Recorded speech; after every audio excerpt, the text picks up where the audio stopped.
Hi everyone, welcome to our cooking class. The theme today is flavors around the world.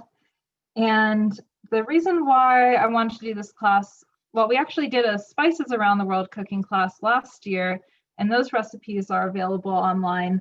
But I personally just love to try different types of cuisine from around the world. And especially because we can't travel internationally really this year, I thought it would be a fun way to experience the really fun part of travel, one of my favorite parts, which is the food. So I know it's not the same as taking a trip to, another continent or another country. But for now, hopefully you'll enjoy it. I was planning a trip to South America when I planned this class back in the spring. And of course, that got canceled because of the pandemic. So I was hoping to bring back a fun recipe from Peru, but unfortunately wasn't able to go. But I have a few of my other favorite international recipes to share with you today. Some easy recipes that I actually really like to make often.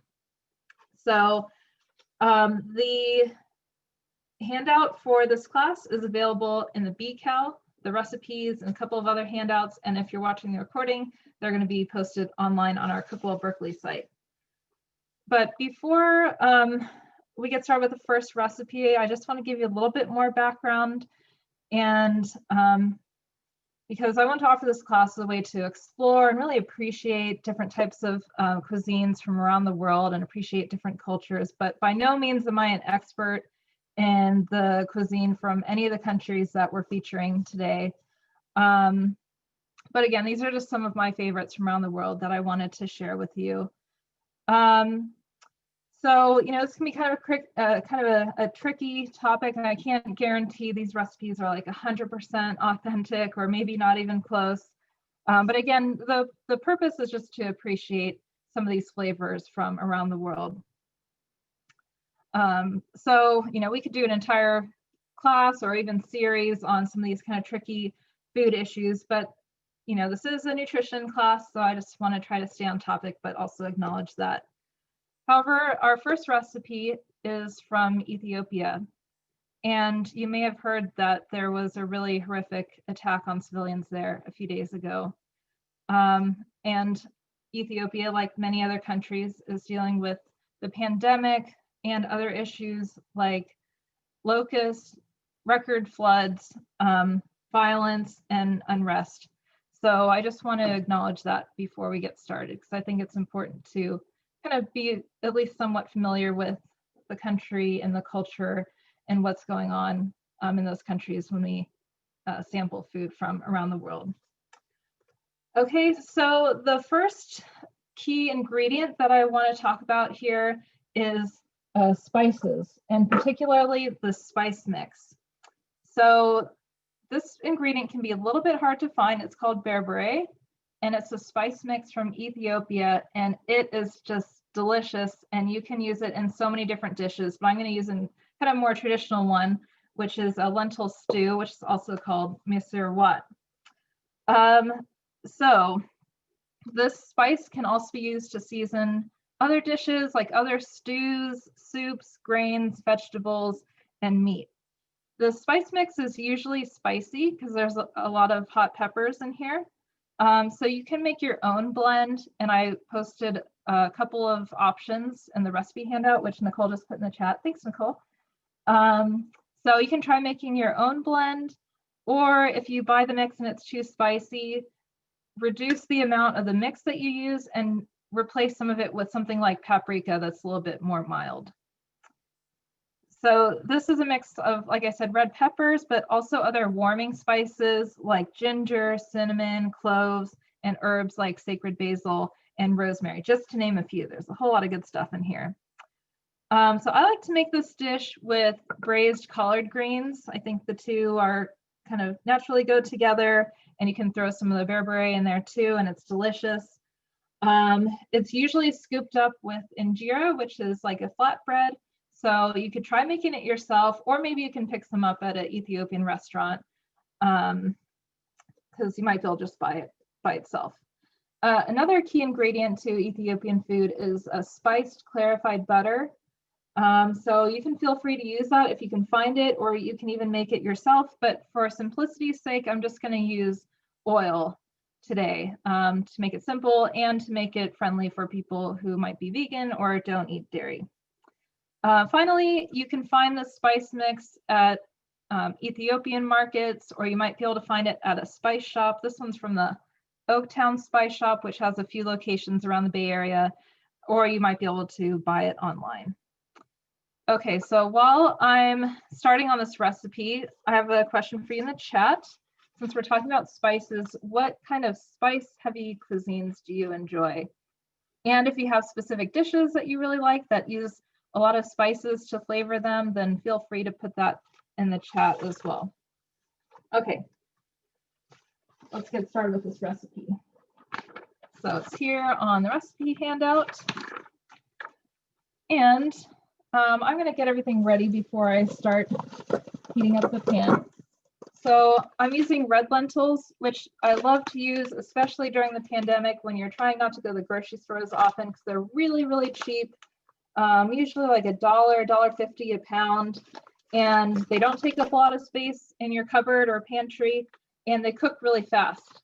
These type of lentils have the holes removed, so they cook a lot faster than brown or green lentils. So we're going to use 1 cup, and I'm just going to go ahead and rinse them.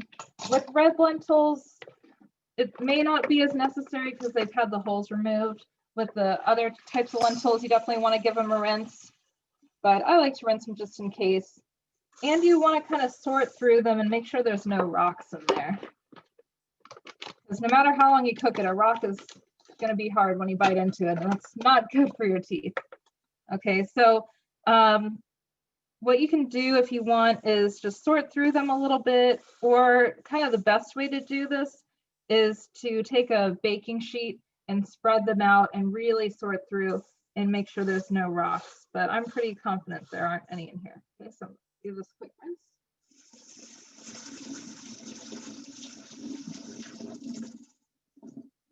Okay. And the first thing we're going to add is the onion. So I want to go ahead and chop that before I heat up the pan. And I just popped it in the fridge for a few minutes before this class because that can help reduce the stuff that makes you cry.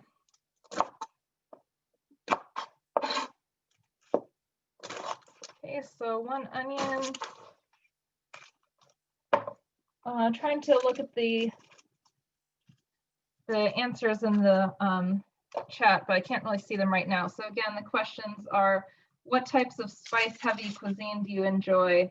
And if there's specific recipes, feel free to name them there.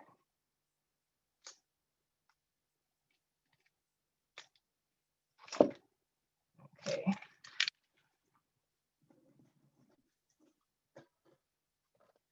So peel this onion, but we're going to do 1 onion finely chopped.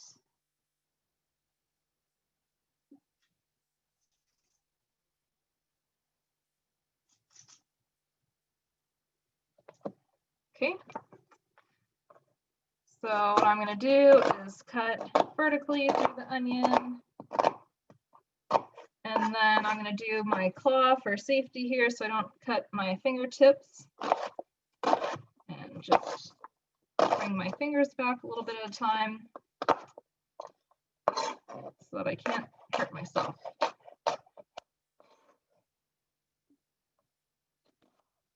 So this is kind of a dice. If you want to get them a little bit more fine, what you can do is also cut horizontally through the onion. That'll make it a little bit smaller.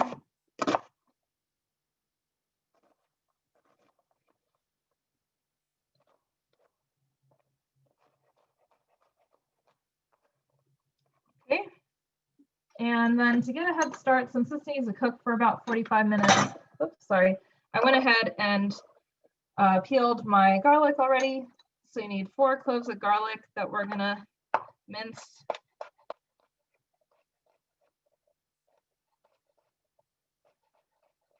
I need to buy myself a little time here because my eyes are still watering even though I put the onion in the fridge. So, woo.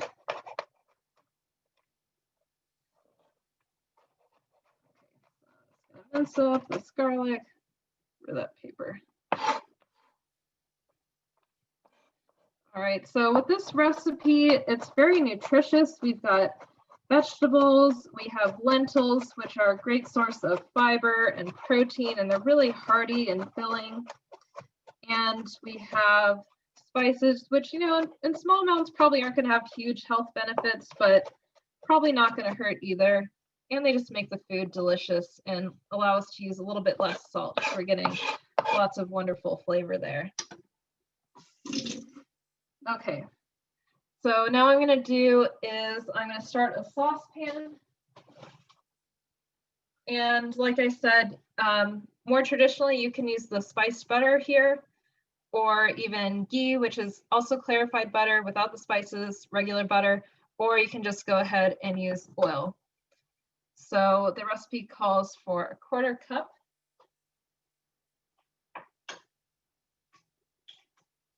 I'm just going to use canola oil.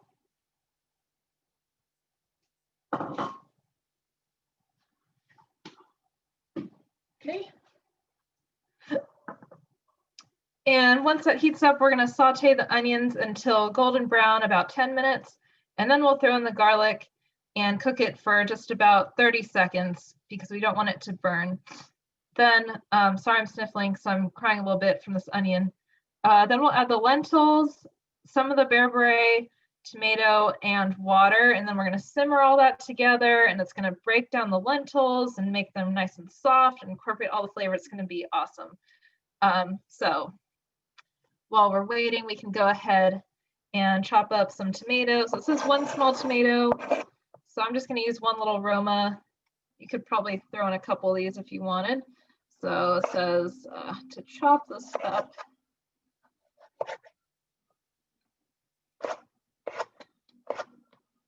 Okay.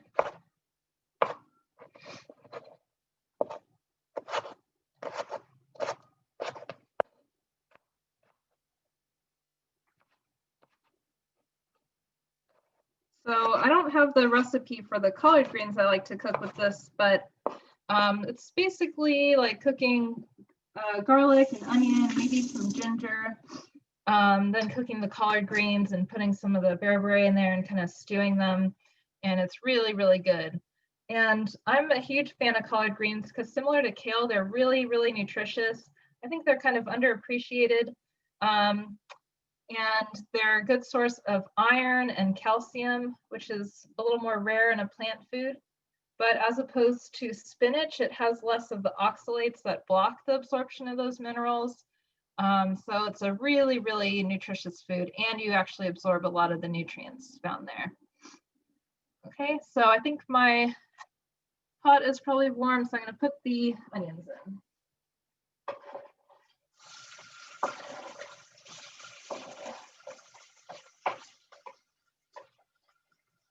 Okay, you can see I have a towel here. Putting a damp towel under your cutting board just helps keep it from sliding around, makes it a little bit safer.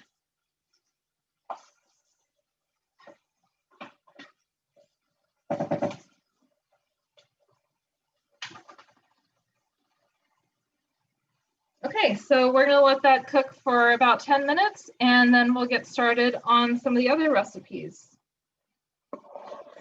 Set that aside. And before we move on from spices, okay, I finally stopped crying from cutting that onion. So let's see. So one last question for you is, what are your favorite spices? Let me see, there's a question. Using paprika to cut the bearberry, any preference for sweet or smoked? Honestly, I haven't tried it. I would probably just go with your personal preference, because if you do substitute, it's not going to make it as authentic. So probably just whatever flavor you prefer. Okay. Also, I posted an infographic in the BCal, and it'll be posted online, that has a guide to spices if you'd like to learn more about using them. But basically, spices are aromatic flavorings from bark, from seeds, fruits, rhizomes, and other plant parts. And they've been used to season and preserve foods for thousands of years, and they've been regarded as highly valued trade goods. A little bit of information about storing them. Ground spices tend to oxidize more quickly because they have more surface area exposed, so they go bad faster. So they start to lose their flavor really in just a few months. So if you buy spices whole, they're going to last longer, maybe a year, maybe even up to 5 years. So when you have your spices, every once in a while, give it a sniff. It should be pretty pungent. They should be really packed with flavor. And if they don't really smell like anything, then it might be time to replace them. And what I like to do is to buy them in bulk, in the bulk sections of grocery stores, not bulk in terms of buying huge amounts, but buying them in your own containers or little baggies. Unfortunately, most stores aren't letting us use our own containers right now because of the pandemic. But often the spices are much cheaper that way, sometimes even half the cost or less. So that's a good way to save money. So you can grind up whole spices in a mortar and pestle, or you can have a spice grinder, which can just be an inexpensive coffee grinder, but just don't share it with your coffee that you grind, because those two flavors are going to mix a little bit too much. Store spices in the dark, so either in opaque containers or in a dark cupboard. And if there's spices that you don't use frequently, you can store them in airtight containers in the freezer. You can also get more flavor from spices by toasting them on a dry skillet over low heat. So just make sure you stir frequently so they don't burn. And as soon as they start to release the aroma, then they're ready. So even ground spices, you can kind of pick up the flavor a little bit by toasting it. But if the spices are really old, don't have any flavor, then there's probably not a whole lot you can do at that point. So we have some other recipes on our website featuring spices like shakshuka, one of my personal favorites. We have African peanut stew. We have tofu and tempeh tacos, cumin lime slaw, some curry recipes. So all kinds of great recipes, some of which are from other places around the world that feature spices. Also, you can easily add spices to a lot of foods that you normally might eat kind of plain. Let me stir my onions real quick.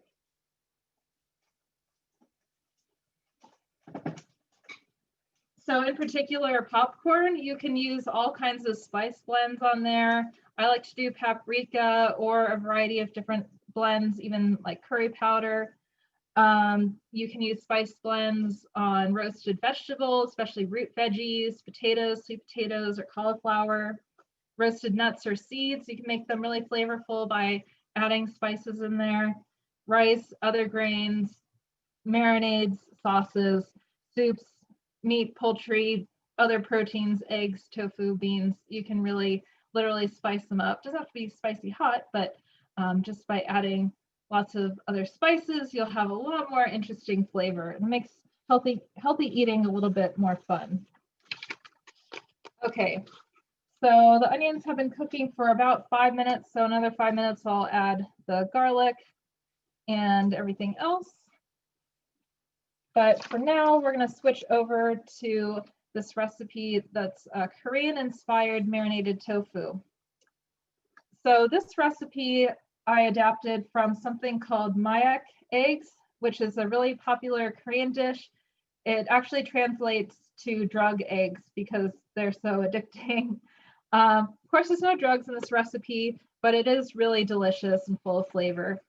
But instead of doing eggs, I wanted to show you another option, which is using tofu, because tofu can really take on flavors of whatever you marinate it in. And it's an option for people who either don't eat eggs, who might be vegan, or just prefer not to eat them. And this is also really easy to do. There's no cooking involved, or there doesn't have to be cooking involved. So I gave you 3 different options on the handout. So the first option is going to be just marinating it and not cooking it. If you're new to cooking tofu, you might find it to be kind of a challenge. So this recipe takes that step out. You do have to plan ahead because you want it to be marinated for several hours or even overnight, but then you can eat it just like that once it absorbs all that flavor. All right, let's give the onions another stir.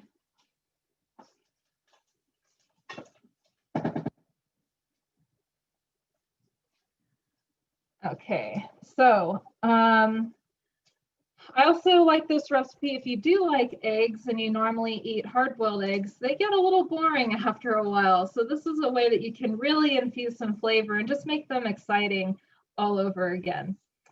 So the flavor that I want to emphasize here is called umami, which is actually the fifth taste. There's bitter, there's sweet, there's salty, and sour.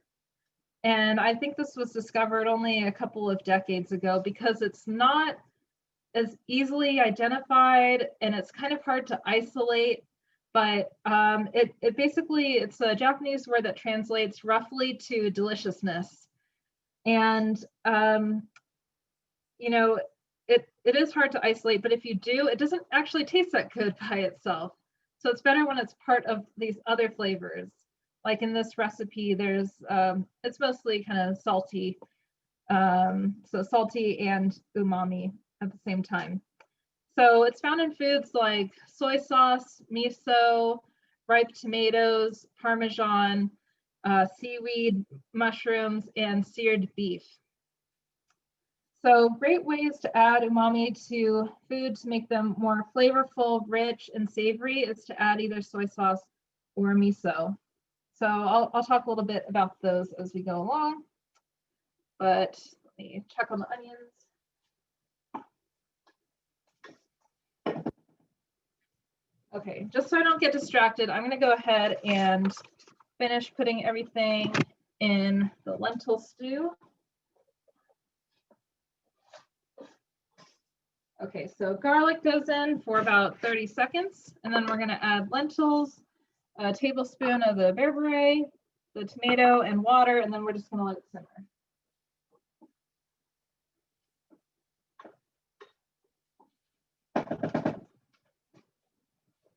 Okay, get this ready. I'm gonna add 1 tablespoon now, and then we'll add 1 more tablespoon at the end.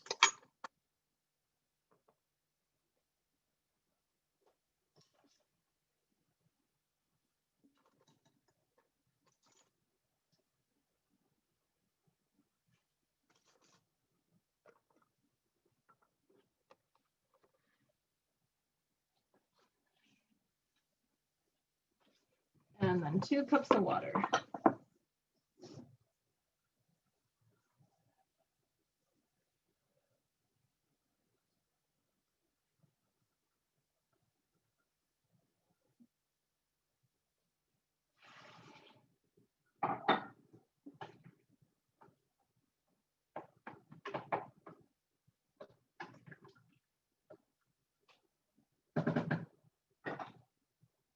Okay, we're gonna let that simmer, and ooh, it smells delicious already. Okay, so back to the marinated tofu. So the first thing that we're gonna do is we're gonna drain our tofu, and I'm using, the recipe says extra firm, but you can use firm too, especially if you're gonna eat it raw. But there is the option to cook it if you would like, and in that case, I always like using extra firm for things that are cooked and meant to be kind of crisp on the outside.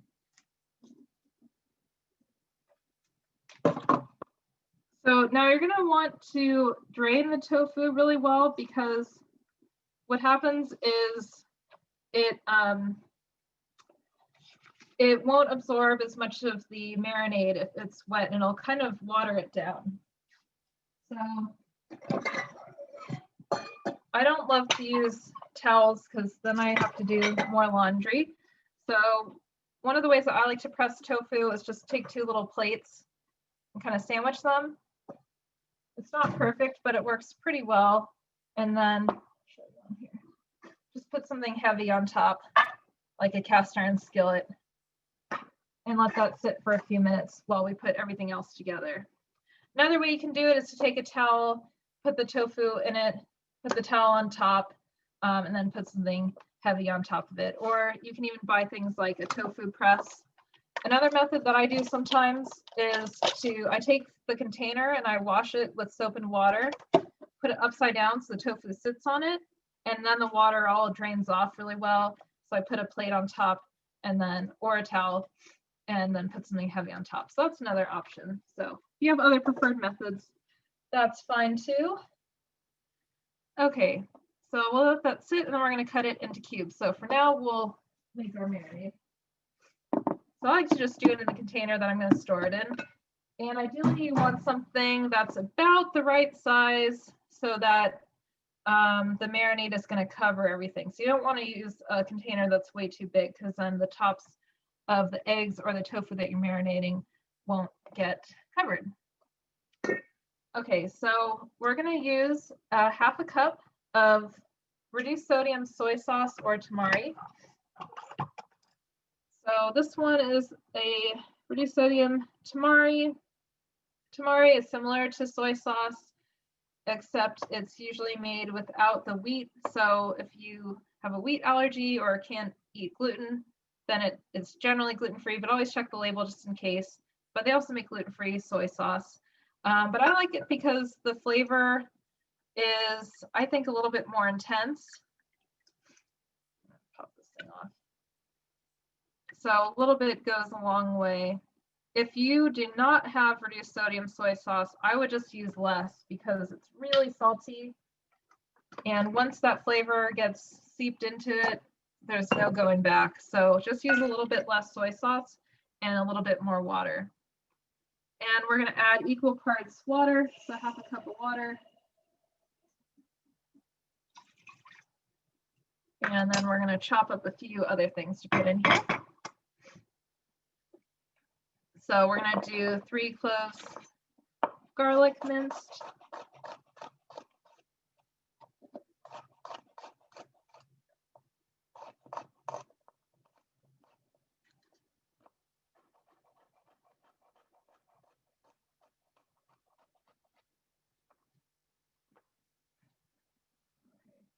So a little history on soy sauce.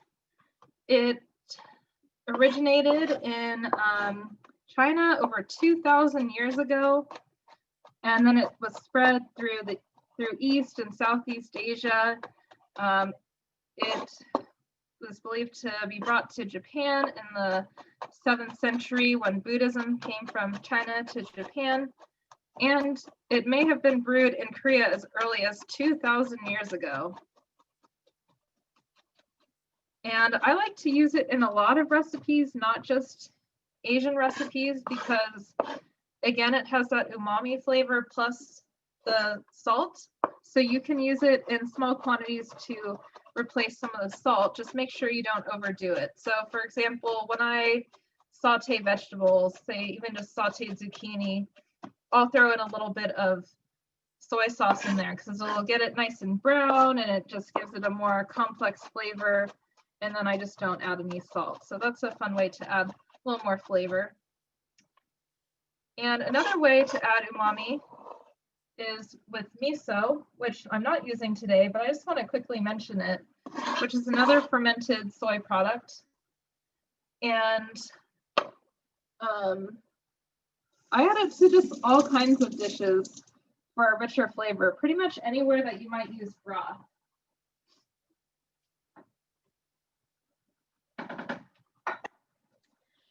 And it's especially helpful in plant-based foods because it makes the flavor so much more rich without the meat. So a few examples of some of the recipes on our Cookable Berkeley site that use miso for flavoring are, there's a cranberry thyme cheese ball. It's actually not cheese, it's made with cashews, but the miso gives a little bit of that pungent, savory flavor that you would get with cheese. Another one is a creamy mushroom pasta, and it could be added to a green bean casserole recipe that we have on our website, which you might be interested in trying this holiday season. We also use soy sauce as kind of the salty, savory component in a few other recipes like the gardener's pie, portobello steaks, which go really great with the next recipe we're going to do, and spaghetti squash pad thai, among many others. So another question for you for the chat is, how do you plan to add more umami to your cooking? Okay, let's finish this one recipe here. Okay, so I added the garlic, and then we're gonna add some green onions. So I actually have a couple of spring onions here. So I'm just gonna chop off the end. I'm gonna stick this in water so I can grow it. I had a whole bunch I'll show you. Here's some that I cut off about a week ago. And you can see they're growing like crazy. I'm gonna go outside later and stick these in some dirt in a pot on my patio, and they're really gonna grow. So you can get free green onions that way. Okay, so I'm just gonna slice these.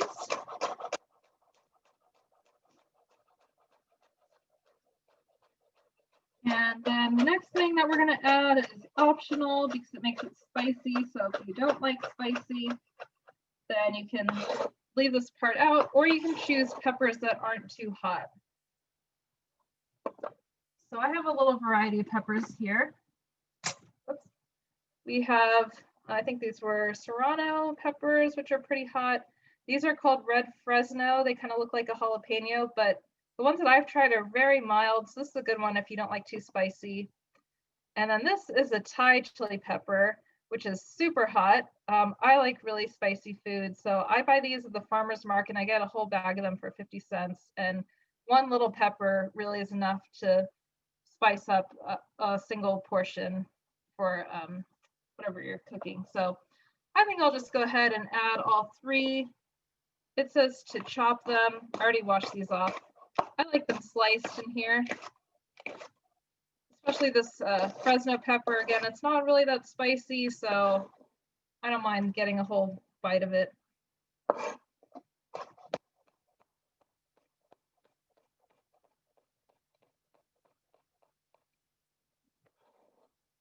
Green pepper.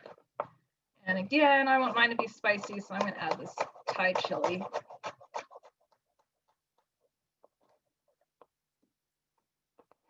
Okay. And finally, we're going to add some sesame seeds. You can also add sesame oil, but you don't want to add it until it's ready to serve because it doesn't work so well for a marinade. So just save that for the end.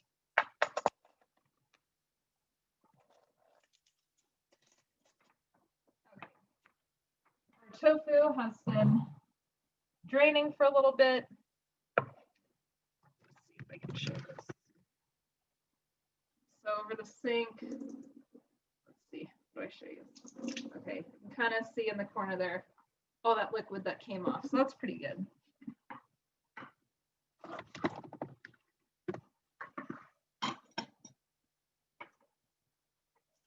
And when you buy extra firm tofu, there's not going to be as much liquid, so that makes it a little bit easier too. All right, I hear my my stew bubbling away, so let me just turn down the heat.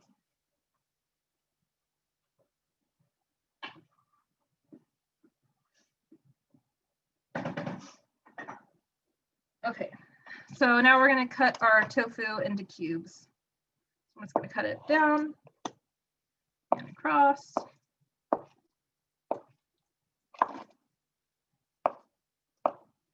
So if raw tofu seems a little funny to you, you can definitely cook it if you'd like.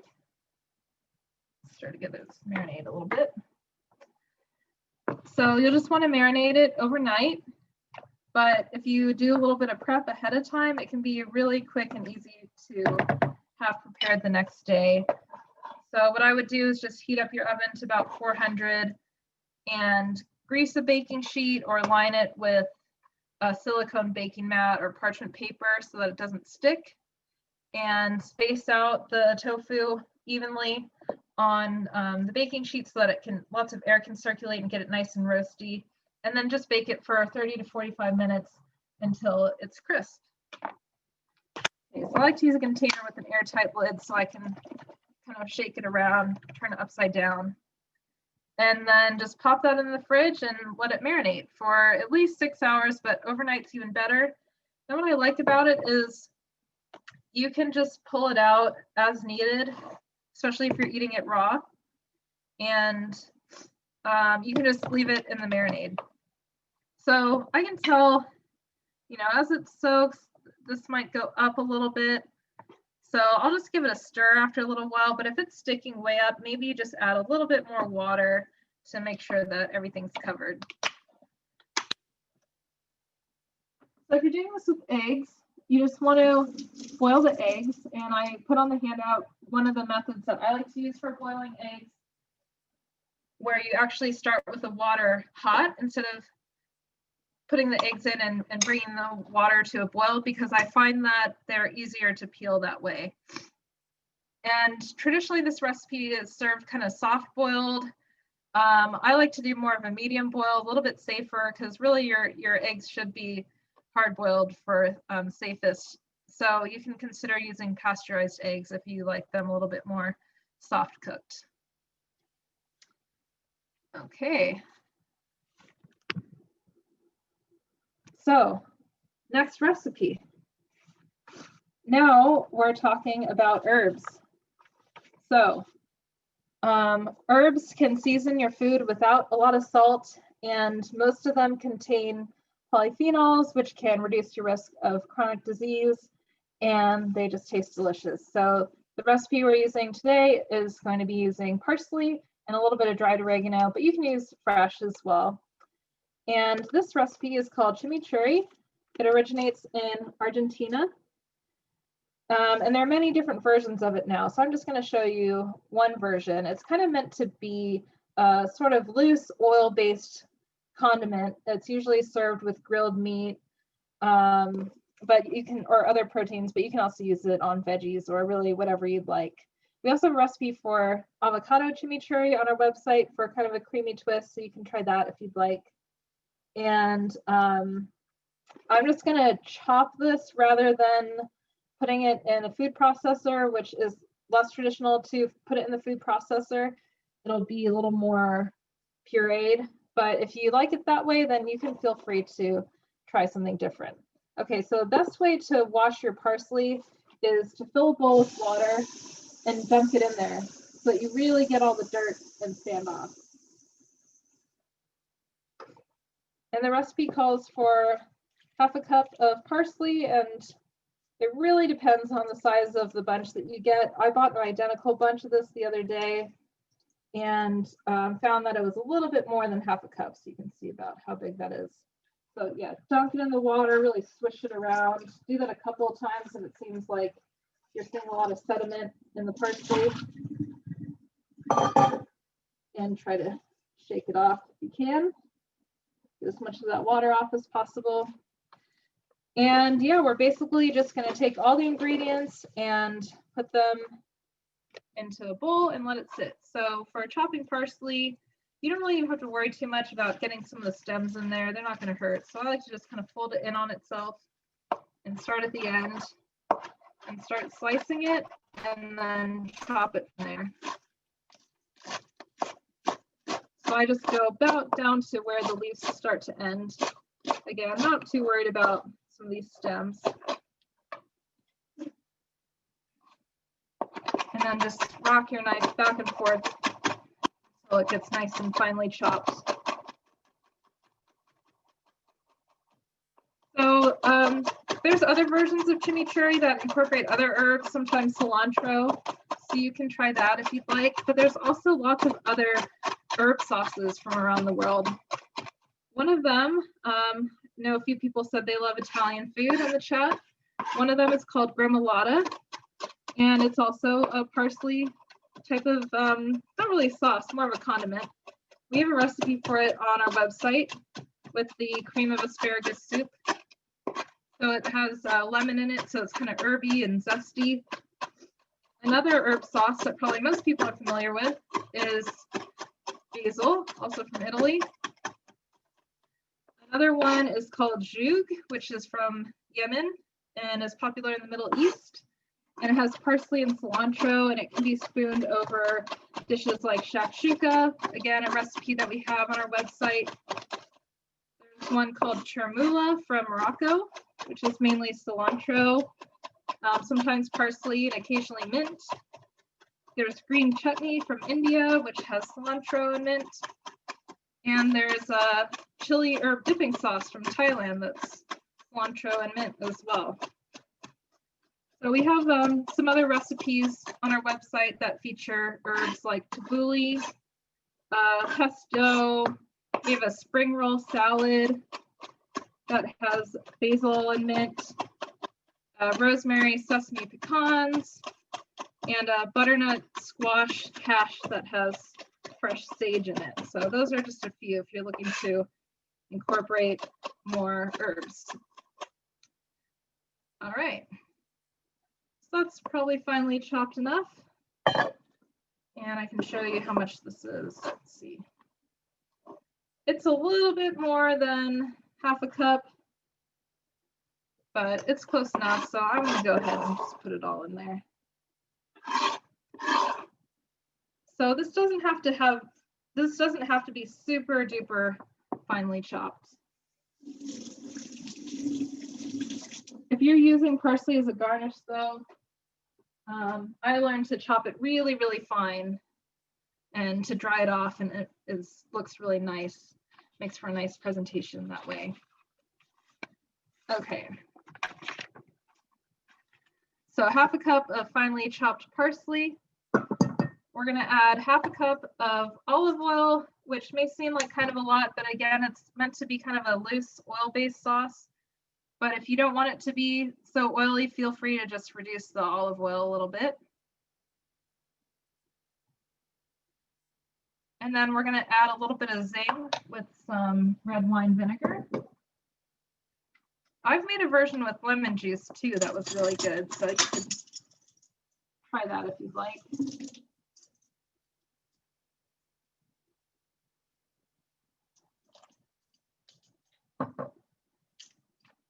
Let's see, 3 to 4 cloves of garlic finely minced. I don't have any other pre-peeled garlic here, and you've seen me chop a lot of garlic, so I'm just going to leave that step out since you don't really need to watch that again. We're also going to add some chilies. It says to use 2 small red chilies, so I'm just going to use one big one, this Fresno chili, so it's not too spicy. Some recipes call for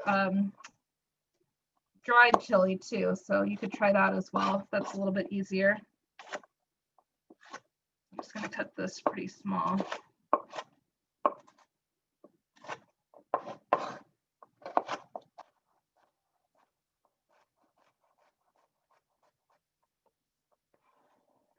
Okay, so questions for the chat. What are your favorite herbs?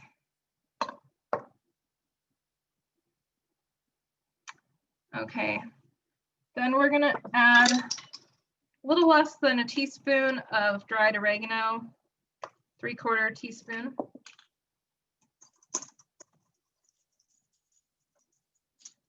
So the rule of thumb for dried herbs is they're about 3 times as strong as fresh herbs. So if you're going to do any substitutions, keep that in mind.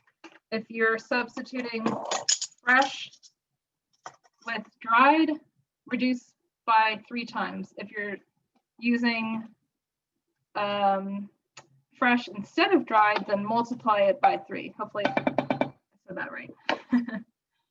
And then we're going to add a teaspoon of salt. So again, if that seems like kind of a lot to you, start with less and you can always add more.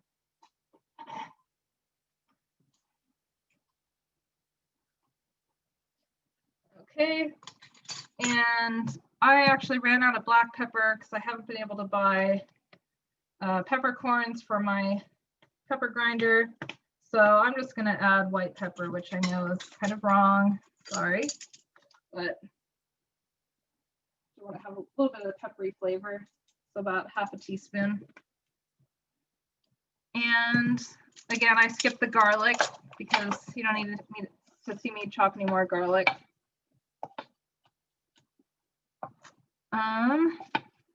And that's it. So I'll show you how that looks. You can see it's a little bit loose, but I added an extra, maybe 2 tablespoons or so of parsley, so it's not quite as oily as it should be. Actually, I can't even remember if I added the red wine vinegar. I think I might have skipped it, but I'll have to find out later. No, you got it. I did add it? Yes. Thank you. Long day. Okay. So yeah, that's everything. So we have just a few minutes left. A couple of other questions for the chat are, what herb heavy dishes do you enjoy and what kind of herbs have you grown? So I can also take any other questions that you may have. So I'll try to skim through and see if I see any, or Corey or Nicole, if you see any good questions, then feel free to let me know. Let me see some of these answers. Growing basil and rosemary. Oh, poor pathetic mint plant in the kitchen window. Yeah, mint's a little tricky to get started, I think, but once it's established, it kind of grows like a weed. If you do grow mint, make sure you keep it in a pot and don't plant it in your garden because it'll spread like crazy. When my brother moved into his house, the previous person who lived there planted mint, and his whole lawn was mint. So when he mowed the grass, the whole street smelled like mint, and it took him forever to rip it out. So unless you want a minty, I mean, I love the smell of mint, so that doesn't sound so bad, but you don't want it to spread, grow it in a pot. Okay, question from earlier. MSG was said to be carcinogenic, but has since been disproven, or so I've heard. What are your thoughts? That's a really good question. So MSG is monosodium glutamate. It's an additive that is full of that umami flavor. So it's often added to foods, but it's also basically derived from foods that naturally contain glutamate that give it that umami flavor. And the history of the issues of MSG are really interesting, and it's actually been pretty much disproven that it's not safe to use. The origin of that theory actually was sort of racist and xenophobic. So it was associated with Chinese food, but a small percentage of people might have some reaction to it, like headaches, but for most people, it's considered safe to use because it is just kind of a naturally derived ingredient. So I wouldn't worry too much about MSG. But because of this reputation it has, you're going to see it on menus. People are going to say no MSG because that makes people less afraid to eat there. But unfortunately, it's kind of a myth. Yeah, good question. Any other questions? Let me show you how the lentil stew looks so far. We can tell it's not quite done because the lentils haven't quite broken down. They're getting there, but it should be, for lack of a better term, more of a mush, a really delicious mush. So it's still a little bit too uncooked, but it's getting there, and it'll also be a little bit more red when it's done because we're going to add the one more tablespoon of the beurre. And I'm going to throw in a little bit extra water because it was boiling earlier. So it's going to have more of the water evaporate. So you might have to slightly adjust the amounts of water that you're using. How long does it take for the lentils to break down? I think I started them about half an hour ago because I had to cook everything else in there first. So the red lentils for stewing, sometimes they only take 15-20 minutes to cook depending on what you're doing, and sometimes it takes more like 30-40 minutes, but they do cook faster than the brown and green lentils. But there's also other lentils like I bought these and I haven't tried them yet. Black lentils. I don't know if you can see, they're really tiny, but they still have the holes on. So I'm not sure how long these are going to take to cook, but I'm going to experiment with these. I think they'll be good on things like salads because they'll hold their shape. Let's see, what other questions? So it's 1 o'clock now. If you have to run, feel free. Again, thank you so much for being here and taking some time out of your day to be with us. It means a lot to me and to our team. And we'll be sending out an evaluation, standard evaluation for this class that we always do. Plus, there'll be a very brief UHS survey that you'll be directed to after you complete that. And we'll post the recipes online, which are also in your in the BCAL event, along with the other handouts, and we'll post the recording of this class once it's available. So thank you again so much for being here. It's great to see familiar faces and hear all of your great responses in the chat.